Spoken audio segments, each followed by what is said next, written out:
tous, moi je m'appelle Mickaël Thibault, je suis le responsable de l'offre DevOps, comme l'a indiqué notre cher collègue Pierre. Aujourd'hui, donc, nous allons parler de tests et du DevOps, un petit peu comment les deux matchent ensemble pour améliorer les projets. Premièrement, si vous avez des questions, vous pouvez les poser directement dans le chat. Deux possibilités, soit on peut y répondre très rapidement, donc on le fera pendant la présentation. Sinon, on gardera la question pour la session en fin de webinaire dans lequel on répondra à toutes ces questions. Avec moi, à ma gauche, j'ai Maxime et je te laisse te présenter. Bonjour Mickaël, bonjour à toutes et à tous. Donc moi, c'est Maxime Ferré, je suis responsable de l'offre test au sein d'Alliance for You. Je vais vous présenter le test, la vision du test à travers le DevOps. On va commencer tout de suite avec avec un petit sommaire.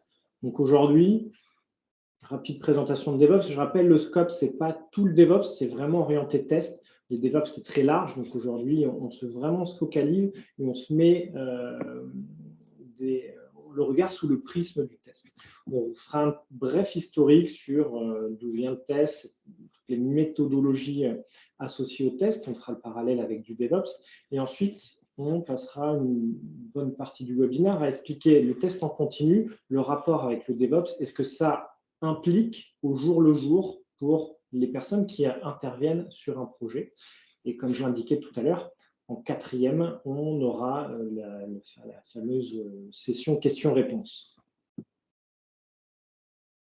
Nous allons commencer directement avec Let me introduce DevOps. Alors, qu'est-ce que c'est DevOps? Une des définitions, il y a de nombreuses définitions DevOps.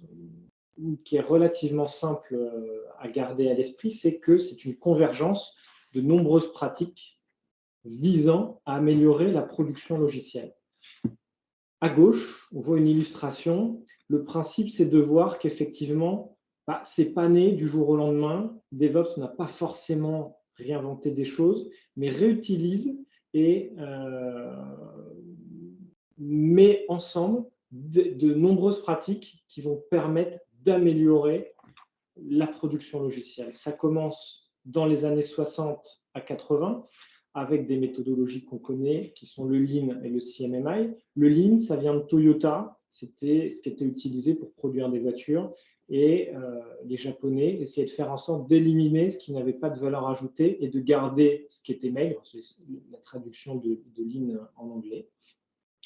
Ensuite vient le CMMI, qui est le référentiel des bonnes pratiques de développement. Donc, tout est listé pour bien développer. Dans les années 90, c'est la même chose avec ce qu'on appelle l'ITIL. Cette fois-ci, c'est les bonnes pratiques de tout ce qui concerne l'exploitation. Maxime va parler tout à l'heure plus en détail de l'agilité et pourquoi en 2001, l'agilité est née avec cette évolution du marché. Et c'est un petit peu le début du changement d'une nouvelle ère de la production informatique avec beaucoup plus de collaboration notamment. Et ça, en 2009, on a M. Patrick Debois, qui est belge, j'insiste parce que ce n'est pas si souvent que ça. Et ce monsieur Patrick Debois avait la responsabilité d'un projet. Ce projet, c'était pour le gouvernement belge. Il avait à la fois managé des équipes de développement et à la fois des équipes d'exploitation. Et c'est là où il s'est rendu compte qu'effectivement, le dialogue n'était pas du tout fluide entre ces deux parties. Et également, c'était compliqué d'appliquer l'agilité sur la partie exploitation. Non pas parce que l'agilité ne le permettait pas, mais parce qu'effectivement, les mentalités n'étaient pas prêtes pour l'instant à aller vers de l'agilité. Et il s'est dit, mais comment est-ce que je vais appliquer l'agilité sur les exploitants et faire en sorte d'améliorer ce canal de communication? Cette question a déjà dû être débattue. Donc, il a regardé un petit peu autour de lui, il a interrogé plusieurs experts, était à plusieurs journées dédiées à tout ce qui était méthodologie autour de l'informatique, et il s'est aperçu qu'effectivement, personne n'avait la réponse à ces questions. Donc, on lui a tout simplement dit, mais du coup, M. Debois, organisez un événement en Belgique, et nous, on viendra et on réfléchira autour de votre problématique. Et c'est comme ça qu'est né le premier DevOps Day, et c'est de là qu'est resté le fameux terme DevOps. On voit qu'effectivement, c'est juste le début d'une réflexion. La réflexion, en fait, il y a beaucoup de chantiers et de mouvements qui sont nés en parallèle, comme par exemple le mouvement de la livraison continue. On en entend souvent parler parce que les chaînes CICD avaient déjà commencé à pointer le jour avant cette date-là. Mais là, vraiment, on a commencé à dire mais comment on va améliorer les process, quels outils on va utiliser pour améliorer la livraison en continu. Et le dernier que je pointe du doigt, c'est Toyota Kata, qui pareil aussi un des fondements du DevOps. Quand on parle de kata, c'est un peu comme au judo, c'est le fait d'avoir des mouvements qu'on répète, et à force de les répéter, on est en capacité de les exécuter à merveille. C'est un peu le but du coup dans le développement, c'est d'identifier des patterns qu'on va être en capacité de répéter et donc d'être plus efficient. Ensuite, je voulais indiquer deux dates importantes, dont une en particulier, 2016 avec The Phoenix Project, qui était les balbutiements du DevOps. C'était ce qu'allait donner suite à la Bible du DevOps qui est sortie, qui s'appelle The DevOps Handbook, qui explique comment améliorer les communications et qui insiste sur les pratiques à mettre en place sur des projets pour du coup être plus efficace. Quand on fait du DevOps, on s'adresse à plein de sujets. Aujourd'hui, on va travailler sur les tests. Il n'y a pas que les tests. On peut travailler sur la récupération du besoin. On peut travailler sur les chaînes CICD, par exemple. Mais tout ça, toutes les problématiques qu'on va rencontrer, il faut les regarder sous trois dimensions. Ces trois dimensions sont, la première et la plus connue, tout ce qu'on appelle outils et technologies. C'est un peu la partie émergée de l'iceberg. C'est ce que tout le monde parle. C'est ce dont tout le monde parle lorsqu'on parle du DevOps. C'est là où on va retrouver notamment tout ce qui est outils comme Kubernetes, on va trouver de l'OpenShift, tout ce qui va concerner du coup la containerisation, qui est un des points essentiels que met en avant DevOps pour améliorer le time to market, notamment réduire le temps pour arriver que la solution arrive sur le marché. Mais il y a également des outils qui peuvent aider à automatiser, par exemple, améliorer la qualité avec des outils comme SonarCube, on en reparlera tout à l'heure, qui sont des outils qui vont permettre d'analyser de manière statique. Ça veut dire qu'en fait, c'est pas, on va prendre du code et on va l'analyser comme ça, il n'y a pas de contexte autour, on va vérifier qu'il n'y ait pas de problème dans du nommage de variables, que les fonctions sont bien construites, qu'il n'y a pas de bug dans le code qui est écrit. C'est la première partie du scope des dimensions du DevOps. La deuxième, c'est les process. On va commencer à analyser les process existants. Par exemple, on fait des workshops qui s'appellent le Value Stream Mapping, dans lequel on va regarder les différentes activités, le temps que durent ces activités et le temps entre chaque activité. Le but étant d'indiquer, regardez ici, le temps entre le moment où le développeur a poussé son code et le code est en production est très long. Essayons d'améliorer cette partie-là. On va essayer de rendre les process plus fluides. Et la plus importante, un des points les plus importants de DevOps, et c'est là-dessus, en tant qu'expert DevOps, sur lequel je passe beaucoup de temps, c'est prendre en compte le facteur humain pour réussir le DevOps. C'est là-dedans qu'on va trouver le terme culture. On revient un petit peu dessus sur le slide d'après. La culture, c'est faire en sorte, donc déjà, qu'est-ce que la culture? On va prendre un exemple, culture française. Quand on dit, on a la culture française, c'est un ensemble de choses que partagent des personnes. Donc, par exemple, dans la culture française, on sait que le pain fait partie de la culture française. Pourquoi? Parce qu'effectivement, en tant que Français, on va normalement à tous les coins de rue trouver une boulangerie, ça fait partie de notre culture. La musique, on a Maître Gims, on peut en prendre d'autres, si tu as d'autres exemples que Maître Gims, je ne sais pas. Maître Gims ou encore, je ne sais rien, Paul Naref, pour des gens un peu plus vieux, ou je ne sais pas. Allez, on va prendre David Guetta, tiens, parfait. Fait partie de la culture française. On a des habitudes de râler. Je ne sais pas si ça fait partie de la culture française. Mais en tout cas, voilà, c'est un ensemble de choses qui vont permettre de rassembler les gens. Et quand on parle de culture en DevOps, c'est essayer d'avoir les mêmes pratiques. Par exemple, faire en sorte de mieux communiquer, faire en sorte de bien comprendre où veut aller le client. C'est-à-dire le client va nous expliquer où il veut aller.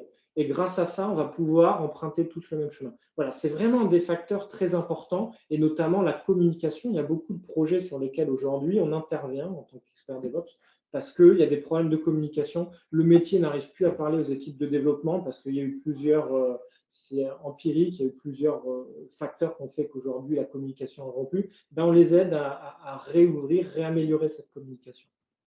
Les pratiques du DevOps, il y en a un certain nombre. Aujourd'hui, j'ai pris cette liste-là, la culture collaborative, ce dont je viens de parler, l'intégration continue et la livraison continue, un peu le nerf de la guerre. Lorsqu'on regarde aujourd'hui les CV, c'est là-dessus où on parle et on identifie des collaborateurs DevOps. Ensuite, test en continu, ça tombe bien, c'est le sujet d'aujourd'hui, on va consacrer une bonne partie de notre webinaire à en parler. Monitoring en continu, on l'aborde aussi aujourd'hui, c'est le fait d'être en capacité de donner les moyens aux équipes de dev de prendre en main la production et faire en sorte que l'appli fonctionne bien. Pour ce faire, on doit mettre en place une remontée d'alerte, d'indicateurs qui vont permettre de suivre en temps réel la bonne santé de l'application en production. Un autre que j'ai rajouté aussi, qui est très lié au cloud, une autre partie de l'offre qu'on a à Alliance For You, qui est sur l'infrastructure élastique. Évidemment, aujourd'hui, ce qui est intéressant, et du coup, pour être plus efficace, c'est intéressant d'avoir une infrastructure élastique qui va répondre à un instant T à un besoin.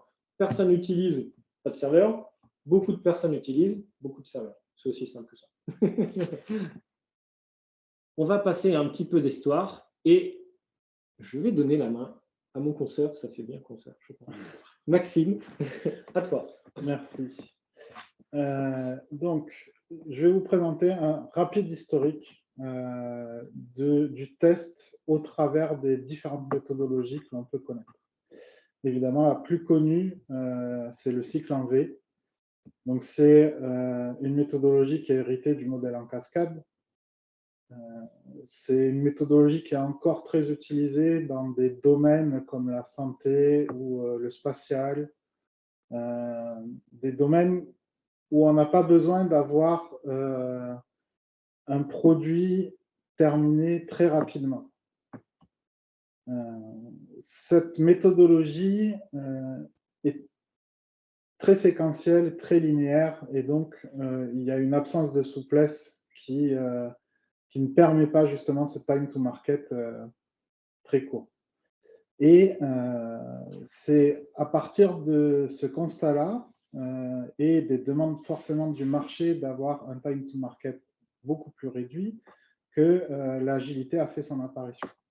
Le time to market, peut-être redonner la définition. Qu'est-ce que ça veut dire en fait si tu... Le time to market, ce qu'on appelle le time to market, c'est le temps que va mettre le besoin à s'exprimer jusqu'à son arrivée en production.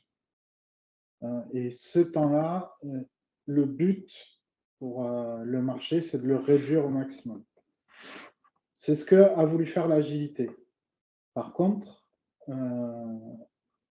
un risque d'arriver avec l'agilité, c'est que c'est effectivement très souple, mais les utilisateurs de la méthodologie agile n'étaient pas préparés à avoir des itérations aussi courtes et donc à tester l'ensemble de leur application sur un temps aussi court. Très souvent, les tests sont faits en fin d'itération et c'est un peu la variable d'ajustement pour tenir les délais. Ce problème-là a quand même eu comme conséquence voilà, le développement de l'automatisation des tests. Et également, ça a permis de réfléchir à de nouvelles méthodes de développement qui sont basées directement sur les tests, comme le TDD ou le test flex. Seulement, on s'est quand même aperçu que le niveau de qualité sur la méthodologie agile était moins important, baissé par rapport au cycle en V, qui lui prévoit toute une phase de test rigoureuse et assez longue au final. Mais très cadré, du coup, comme ce que tu as indiqué. Du coup, c'est ce qui change. Hein. Ouais. L'agilité, on essaye d'aller vite. Bon, les tests, très bien, c'était ça. Il faut qu'on aille vite. C'est vrai que cycle en V, on voit hein, sur la remontée, donc sur la droite du cycle en V, c'est les tests. Hein. Donc au moins, c'était bien marqué, bien délimité. On voit avec l'agile, c'est un peu moins le cas, c'est ça? Exactement. Eh bien, je vais continuer sur exactement la même idée.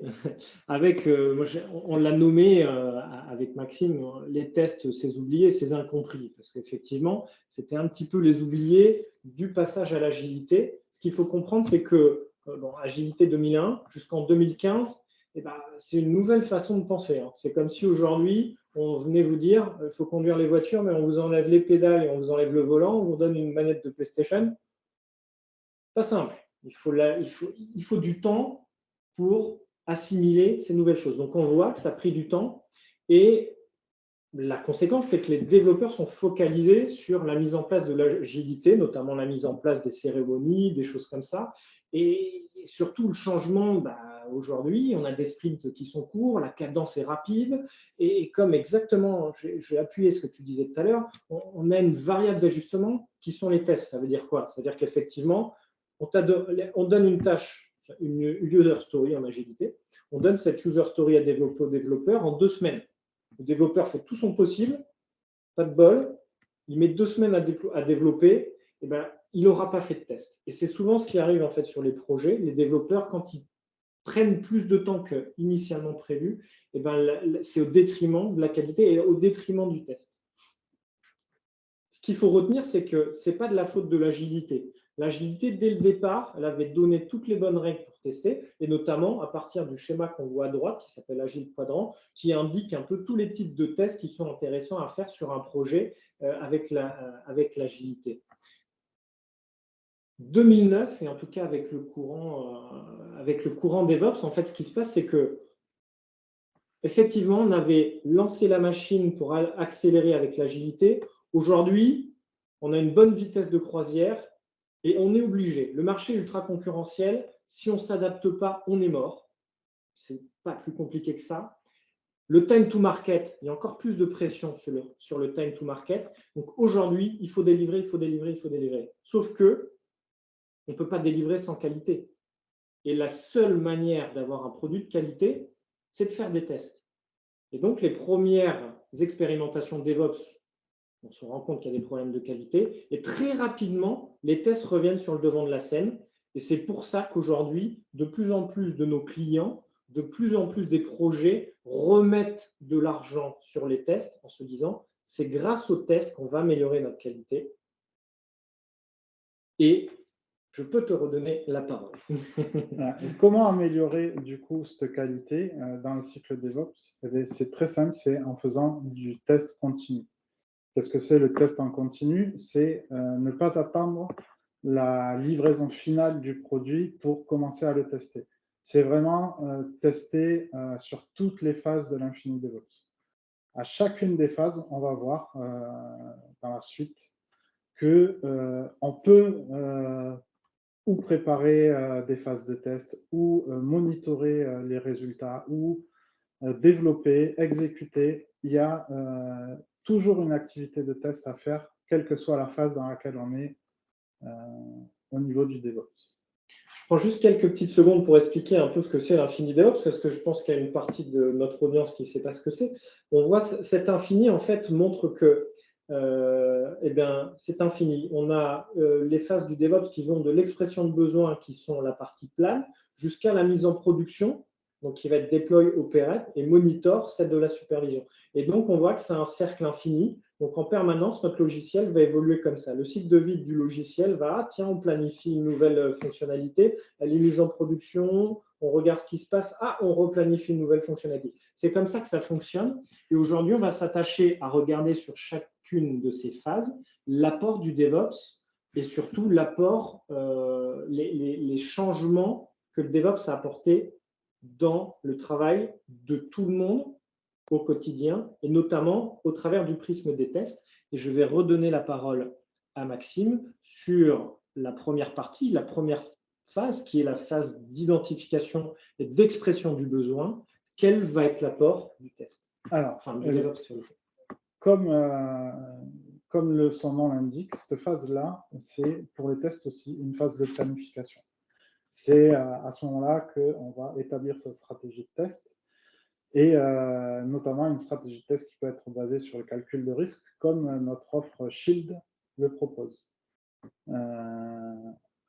On va, grâce à ça, commencer la modélisation des exigences, écrire nos cas de test et récupérer, comme tu le disais, puisque c'est une boucle infinie, récupérer les hypothèses et les idées de l'itération précédente pour pouvoir les remettre en question et faire évoluer du coup notre logiciel à partir de ça. Et c'est ça que je trouve intéressant, c'est vraiment ce côté hypothèse de bénéfice et également calcul de risque. En fait, on se rend compte qu'on commence à prendre de la hauteur par rapport à ce qu'on va livrer, et dès le début, on n'a encore rien fait, on a déjà identifié les potentiels risques, donc on va pouvoir les mitiger, très intéressant, et on va déjà pouvoir identifier le bénéfice, les hypothèses de bénéfice que va nous apporter ces nouvelles fonctionnalités. Et donc, on met tout en place pour pouvoir regarder si ce bénéfice est bien celui qui va être apporté, c'est-à-dire dans la phase monitor, on va vérifier que le bénéfice est bien celui qu'on a identifié. Et notamment, on a tendance à penser que les tests, c'est une exécution de tests fonctionnels, c'est le principal. Justement, la méthodologie SHIELD, elle permet, grâce à son calcul de risque, de s'apercevoir que peut-être le risque, il n'est pas forcément sur le fonctionnel, parce qu'on a des fonctionnalités sur cette itération qui sont très simples, très faciles à développer. Le risque est mineur. Par contre, on s'est aperçu sur le monitoring de l'itération précédente que les performances n'étaient pas là, n'étaient pas au rendez-vous. Et donc, on va mettre l'accent sur ces tests de performance. Et on verra plus tard dans la phase de test que plutôt que de se lancer tête baissée sur l'exécution des tests fonctionnels, on va peut-être commencer par les tests de performance dérisqués. Donc aujourd'hui, cas concret, je suis un client, j'ai déjà un projet en place. Comment vous m'accompagnez? Alors, déjà, pour commencer, on a une solution d'audit qui s'appelle Qualcomm. Cette solution d'audit, elle va permettre, par plus de 200 questions, de faire vraiment le point sur l'état dans lequel vous êtes. Et ensuite, on va en sortir des actions à mener, avec lesquelles on vous accompagnera, notamment grâce à Shield, pour mettre en place un maximum de qualité sur votre produit. Merci beaucoup. On fait la phase d'après? La phase suivante. Et donc là, l'expression de besoin est claire. On l'a donnée aux équipes de développement qui sont en train de coder la nouvelle fonctionnalité. En quoi le test intervient? Alors, le test intervient à ce moment-là par rapport à la phase précédente où on a commencé la modélisation des exigences.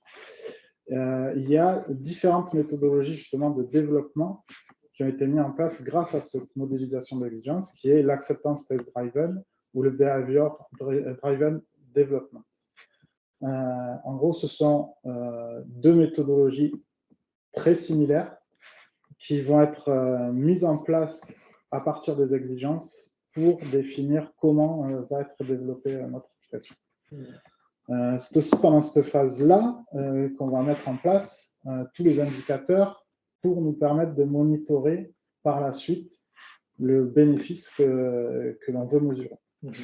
Est-ce que c'est la mise en place de tableaux de bord? On imagine des tableaux de bord à ce moment-là? C'est exactement ça. Par exemple, il y a d'autres choses comme la mise en place, on va dire, on va peut-être loguer à tel endroit pour justement relever plus tard s'il y a des erreurs, des warnings sur ces parties-là. Il y a aussi, on peut imaginer une analyse de code en temps réel. Je pense à de la relecture croisée, mais je pense, toi, Michael, en tant que DevOps, tu dois connaître des outils. Oui, en fait, là, quand tu me parles de ça, je pense tout de suite, on appelle ça des linters. Ce sont des analyseurs de code en temps réel sur les postes de développement. Donc, pendant que tu codes, il y a un mot qui va être souligné en rouge. On va dire, ah, tu n'as pas du tout respecté la syntaxe de Python sur l'écriture de ta variable, donc tu la corriges automatiquement. Il va dire, attention, vous faites un import cyclique, c'est-à-dire tu as importé deux fichiers qui s'auto-importent. Donc, du coup, ça ne peut pas marcher. Ça te prévient en live, du coup, directement sur ta console. Attention, vous avez des problèmes. Et c'est à mon avis de ça dont tu parles. Merci. Alors ensuite, nous allons passer à la phase de build. le code est finalisé, le développeur est très content, il est toujours très content, le développeur, de sa nouvelle fonctionnalité, et il pousse son code sur le serveur d'intégration. Et que va-t-il se passer? On arrive dans la phase de build. Que va-t-il se passer sur cette partie-là? Alors, au niveau de test, quelles activités on peut faire sur cette phase-là? C'est très simple. On va faire des tests de qualité de code, notamment avec l'outil SonarCube qui est le plus connu. On va lancer ces tests unitaires. On va commencer aussi son automatisation de tests, c'est-à-dire on ne va pas exécuter des tests automatiques au sens non-régression, on va commencer à les développer, commencer à y penser. Cette phase de build, c'est une phase qui est parfaitement automatisée avec les tests de qualité qui sont lancés, les tests unitaires qui sont lancés, notamment, je pense à l'outil Jenkins qui permet ce process. Et du coup, en parlant de Jenkins, c'est là où on va commencer à entrevoir les pipelines. Exactement. Et du coup, on est au début de ce qu'on appelle le CI/CD, Continuous Integration. Donc, Continuous Integration, c'est ça, c'est le début du build où on va compiler le code du développeur et on va le mettre, on va le packager, le mettre dans un endroit dans lequel on va pouvoir s'en resservir par la suite. Et ce qui est intéressant aussi, c'est que dans cette phase-là, dans cette phase de build, est-ce que c'est là où tu parles de tests qui sont à la fois automatisés? Est-ce que, donc là, on commence à entrevoir peut-être de futurs tests manuels, c'est ça, sur la phase d'après? C'est exactement ça. On va arriver justement à ta phase préférée. Voilà, forcément. Ma phase préférée, la phase de test. Donc, c'est la phase classique d'un projet. Tout le monde la connaît, toutes les personnes qui travaillent dans le test connaissent cette phase. C'est là où on va exécuter. C'est la phase d'exécution des tests, notamment les tests manuels, mais aussi on va lancer nos tests automatiques qu'on a développés avant. Comme je le disais au début, grâce à notre méthodologie Shield, on aura fait une stratégie qui sera basée sur le calcul de risque et on va peut-être faire des tests système ou peut-être faire des tests de performance d'abord avant de se lancer sur les tests fonctionnels. Tout dépendra effectivement de la phase plan où on a fait son étude de risque. En gros, tu planifies de manière intelligente avec de la priorisation, c'est ça? C'est tout à fait ça. Sur cette phase-là, les testeurs vont être au centre de l'activité. Contrairement à précédemment ou sur les phases précédentes, par exemple, au niveau, je pense au code, c'est la plus classique comme celle des tests. Là, ce sera plus les développeurs qui auront quasiment une activité de test dans le fait où il va, sur la phase de code, on anticipe le monitoring pour l'activité de test. Ce sera le développeur qui va la mettre en place.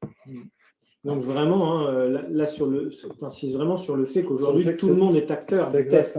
Avant, on avait des équipes dédiées pour le test qui effectuaient les tests. Et aujourd'hui, en fait, on se rend compte que toutes les personnes du projet interviennent dans le processus de test. Exactement. Le métier aussi, c'est ce qu'on voyait dans la phase plan. L'activité de test n'est plus réservée aux testeurs, mais c'est une activité que tout le monde doit prendre en compte. Ça me fait rigoler, ça me fait penser à test by design parce qu'aujourd'hui, on a du by design de partout. Alors, on fait du security by design, alors c'est du test by design. C'est pour dire tout le monde doit penser au test. Tu te lèves le matin, je vais aller tester. Mais c'est ce que je me dis tous les matins. J'espère bien. On va passer à la phase release maintenant. Donc, on a testé. On est en capacité de dire, du coup, si notre logiciel est de qualité ou non, parce que le but du test, c'est ça, en fait. Voilà. Et maintenant, ce qu'on se dit, c'est ça y est, c'est parti. Bon. On a lancé un go. On peut partir en production. Et donc, on arrive à cette phase. Donc, on arrive au release. Sur cette phase de release, qu'est-ce qu'on peut faire? On peut faire des tests de bascule de fonctionnalité, ce qu'on appelle le feature flipping. En gros, on a des interrupteurs pour activer ou pas les nouvelles fonctionnalités que l'on veut déployer. Si, par exemple, sur la phase précédente, on s'est rendu compte que sur 10 fonctionnalités nouvelles que l'on veut déployer, il y en a une qui marche, qui ne fonctionne pas très bien. Qu'est-ce qu'on va faire?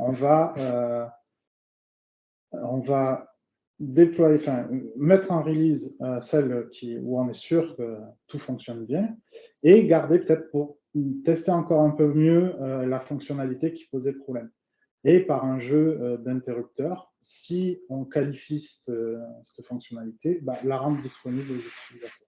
Donc en fait, le business devient et se dit ah tiens, j'active cette fonctionnalité, pas celle-là parce qu'elle est un peu moyenne et c'est pas tout ce que je voulais. Celle-là, elle est bien, on embarque. Par exemple, je sais pas, dis-moi, imaginons site de e-commerce, nouvelle fonctionnalité, on ajoute PayPal. Oui. Donc en fait, tu as un bouton, tiens, PayPal est prêt, PayPal n'est pas prêt. C'est tout à fait ça, non ? C'est tout à fait ça. On arrive dans la phase de déploiement. On a eu le go. On est prêt, on a refait des tests, toutes nos fonctionnalités ont été testées et c'est parti. Alors, comment on déploie? Là, on est vraiment dans le pipe.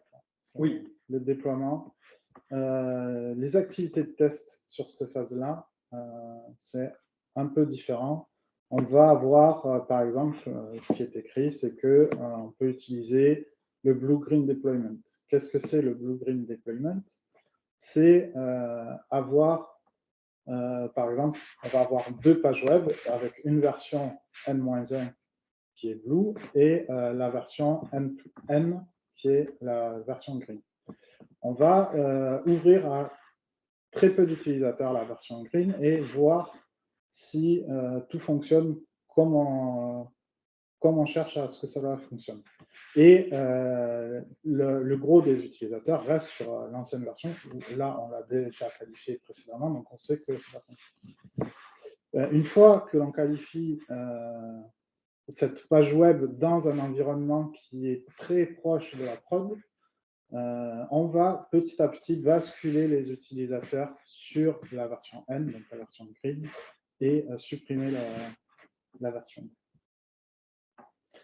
On peut, durant cette phase-là aussi, faire des tests d'infrastructure, des tests d'environnement. Tout à fait. Et ça, c'est avec une des pratiques qui est très encouragée par le DevOps, qui est l'infrastructure as code. Qu'est-ce que ça veut dire? Ça veut dire que pour créer une infrastructure, on a du code écrit par des humains qui, une fois interprétés, vont pouvoir créer des environnements.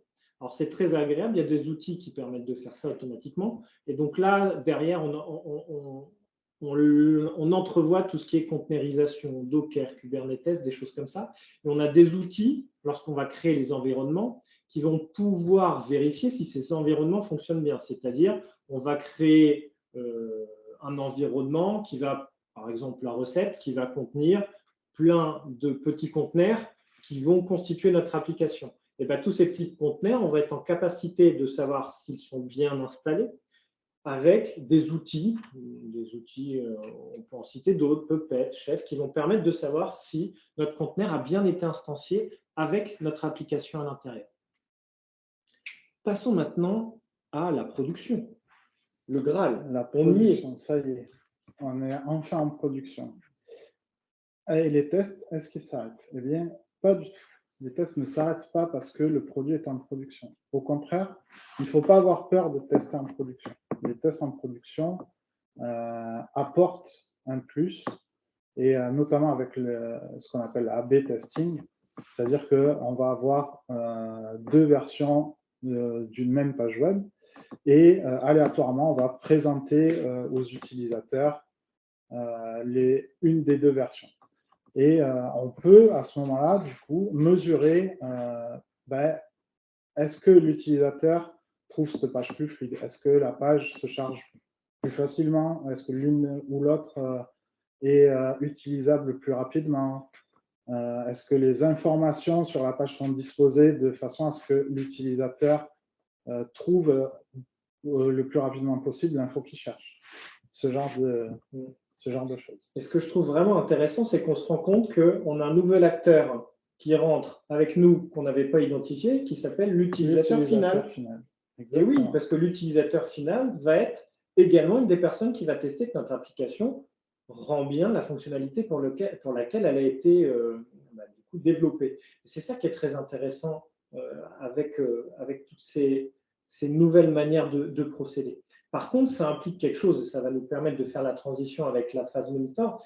Pour pouvoir bien tester en production, c'est sûr qu'il faut avoir mis en place derrière toute une partie garde-fou qui vont être en capacité de nous alerter directement dès qu'il y a un problème. Juste avant de passer à la phase suivante, je voulais mettre en avant une notion qui est un peu nouvelle et surtout qui est préconisée par le DevOps, c'est pour ça que je vais insister dessus, c'est cette notion d'échec.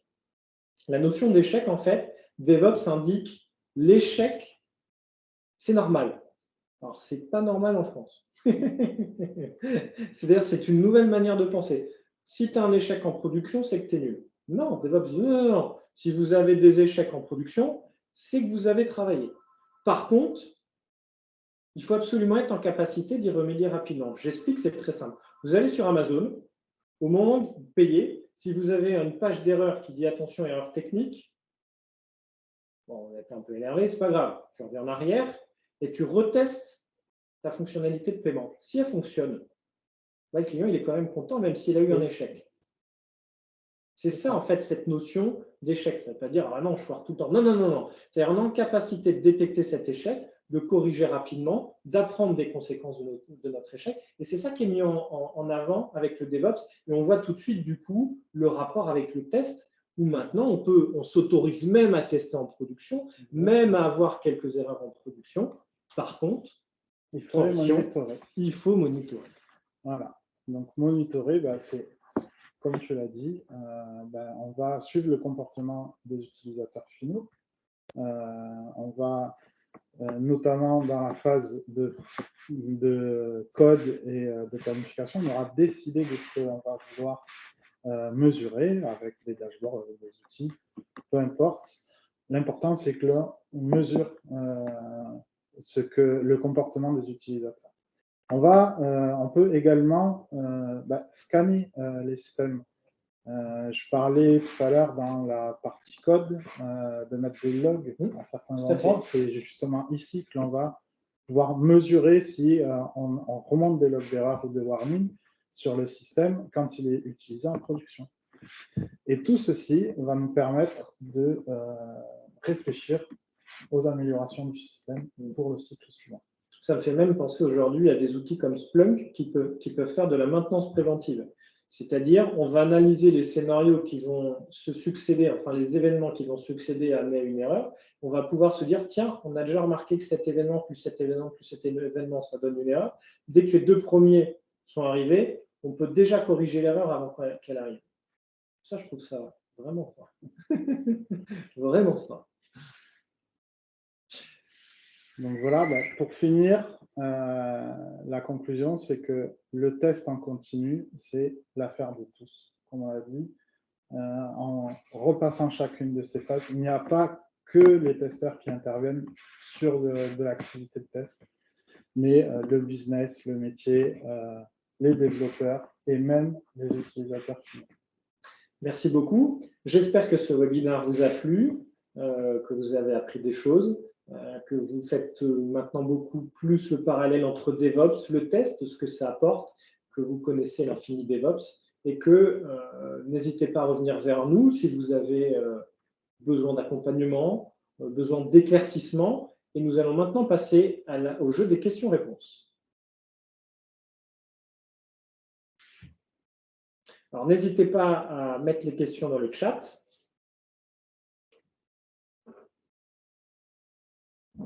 On attend 2 minutes. Merci Michael et Maxime pour cette présentation qualitative. Merci à vous, j'espère que ça vous a plu. Hop, je repars. N'hésitez pas à réagir dans le chat et à poser vos questions si vous avez des questions. On sera là pour vous y répondre.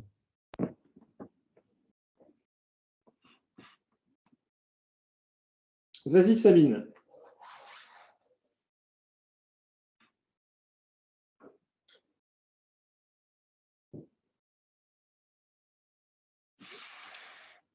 Est-ce que je peux l'afficher là parce que ce serait plus intéressant l'enregistrement. Alors vas-y, donc j'ai vu, ok, dans la chaîne DevOps précédente, Eh bien, alors c'est très rigolo que tu poses la question parce que la sécurité a un peu la même philosophie que le test. Oui, tout à fait. Alors, la sécurité, c'est comme le test. Et tout à l'heure, je parlais de security by design et du test by design. Je mettais les deux en parallèle parce que c'est la même chose. Aujourd'hui, on travaille avec les équipes pour que la sécurité devienne, comme le test, des préoccupations et quelque chose auquel ils pensent. La sécurité dans l'Infinite DevOps, c'est partout. Ça va de la phase plan, pareil que le test, on va commencer à identifier les problèmes potentiels. Donc ça se passe avec des scénarios de menaces qui ont été identifiés au préalable, avec des responsables sécurité. Donc les développeurs auront une liste de menaces sur lequel ils pourront dire attention, cette nouvelle fonctionnalité, on arrive au cas numéro 2, il faut qu'on fasse attention. En plus, on accompagne les projets à la mise en place de Security Champions. Ce sont des relais de sécurité qui vont avoir en responsabilité d'être un peu plus, comment dire, un peu plus alerte sur tous les problèmes de sécurité, c'est-à-dire qu'ils vont être encore plus sensibles à regarder dans les développements qu'il n'y ait pas de problème de sécurité. Donc là, on est sur la première partie. Lors des phases de build, on va avoir la même chose que SonarCube, des linters, et notamment SonarCube va regarder les top 10 OASP, ce sont les problèmes de sécurité les plus courants. SonarCube permet de le faire, et donc, pendant la période de code et de build, ils vont regarder les premiers problèmes de sécurité. Dans la phase de build, on va rajouter d'autres outils de la sécurité dédiés à ça, par exemple comme Checkmarx, qui va, lorsqu'on va compiler le code, vérifier encore une fois de manière statique qu'il n'y ait pas de problème dans le code. Les plus connus sont CrowdSize Scripting, par exemple, c'est la possibilité de jouer un code malicieux, de le faire exécuter à partir d'un site web alors que ce n'est pas du tout demandé. Ça, voilà, Checkmarx sera en capacité de le détecter. Donc là, c'est dans la partie compilation. Une fois qu'on va avoir fait la release de ton application, on va pouvoir lancer des tests dynamiques. Et donc là, on a des outils qui sont dédiés à ça, comme Rapid7 Insight AppSec. Donc là, on l'installe sur un environnement dédié et il va y avoir des tests d'intrusion qui vont être faits et on va vérifier que ton application est sûre. Une fois qu'on va être en production, même chose, il va y avoir des firewalls nouvelle génération qu'on dit niveau applicatif qui vont scruter tous les flux qui passent entre les applications et vérifier qu'il n'y ait pas de problème de sécurité. Le plus connu dont je vais parler, c'est du cryptominage. Ça coûte très cher. De créer du Bitcoin, ça demande beaucoup de capacité de calcul. Les pirates, pendant un moment, prenaient le contrôle des machines et lançaient de nombreux calculs dessus pour gagner du Bitcoin et donc s'enrichir. Donc ça, les firewalls aujourd'hui permettent de faire ça. Et enfin, dans la phase de monitoring, pareil que pour les tests, on met en place un ensemble d'alertes au travers de messages, de tableaux de bord pour vérifier qu'il n'y ait pas de problème, par exemple, du déni de service ou des choses comme ça. Donc là, on vient de faire le tour de l'Infinite DevOps. On a fait le parallèle avec le test et on voit qu'effectivement, ces deux sujets sont connexes et font partie des préoccupations de la vie courante des développeurs et de toutes les personnes intervenant sur le sujet. Absolument, tout à fait. C'était pas du tout. Donc, on a juste les outils qui ont été. On a parlé d'outils qui souvent sont mis en avant sur des développements web. Ça peut s'appliquer sur du C, sur des applications lourdes. Ça change rien. Les Sonar, par exemple, est utilisable sur du C sans problème. Donc oui, le test était vraiment sur du test en général.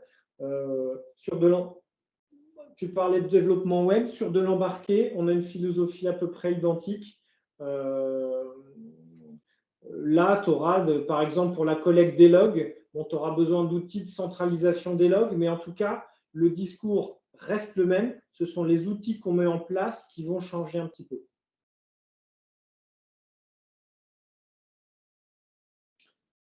De toute façon, si je peux me permettre, la méthodologie DevOps s'applique à tout type de développement.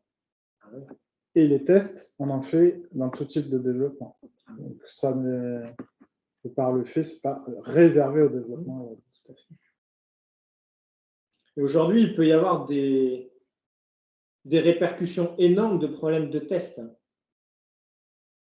On peut citer des histoires connues, comme un problème, on aurait pu avoir la faillite de la bourse il y a quelques années à cause d'un problème de test. On peut expliquer en quelques secondes. 1er août 2012, on a une société qui s'appelle Knight, Knight comme chevalier hein, en anglais, qui s'appelle Knight Group, spécialisée dans tout ce qui est trading haute fréquence. Donc en gros, c'est des algorithmes qui suppléantent, enfin qui prennent la place des humains et qui vont lancer tous les ordres de trading. À l'ouverture de la bourse, en 4 secondes, il y a 44 millions d'ordres de trading qui sont lancés et c'est la compagnie Knight qui la lance. Autant vous dire, les marchés se sont affolés. En 40 minutes, il y a eu plus de 100 milliards de dollars d'échangés qui ont fluctué, donc qui ont été vendus, qui ont été rachetés.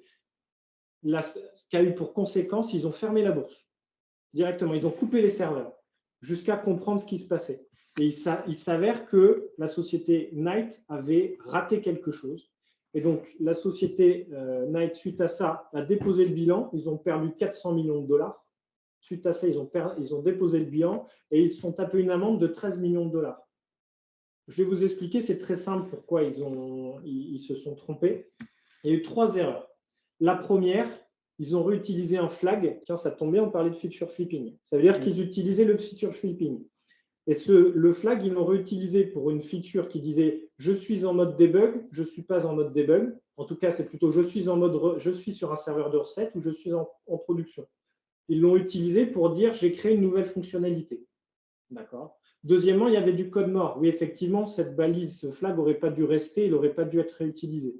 Et troisièmement, il y a eu un problème au niveau des équipes DevOps. Elles ont déployé la nouvelle version applicative sur 8 serveurs, sauf qu'il y en a un sur lequel ça s'est mal passé et ils n'avaient pas mis en place les outils pour voir que ça s'était mal placé. Donc, en gros, je vous fais un dessin. Il y a un serveur qui est censé avoir la nouvelle version de l'applicatif en fait, l'ancienne version de l'applicatif sur lequel on lui dit « T'es en environnement de recette », alors qu'en fait, il est en environnement de prod. Pas de bol, ils ont mal testé, ils se sont trompés et l'algorithme qui est censé revendre quand le prix est le plus bas, revendre quand le prix est le plus haut et acheter quand le prix est le plus bas, ils ont fait l'inverse. Ils se sont trompés dans l'algorithme. Et ils lancent le serveur dans la vraie vie. Ce qui s'est passé, le serveur croyait qu'il était en production, il a envoyé le plus de requêtes qu'il pouvait. Il a inondé le marché de demandes d'achat et de revente d'actions, sauf que c'était au sens inverse. Dès qu'une action était haute, il l'achetait. Dès qu'elle était basse, il la revendait. Ça a coûté 400 millions d'euros à la société Knight. Autant vous dire qu'on voit tout de suite les conséquences de fait de non tester, le fait de mal utiliser le code mort, le fait de mal utiliser les feature flags et le fait de ne pas avoir d'indicateur pour savoir si on a bien déployé en prod.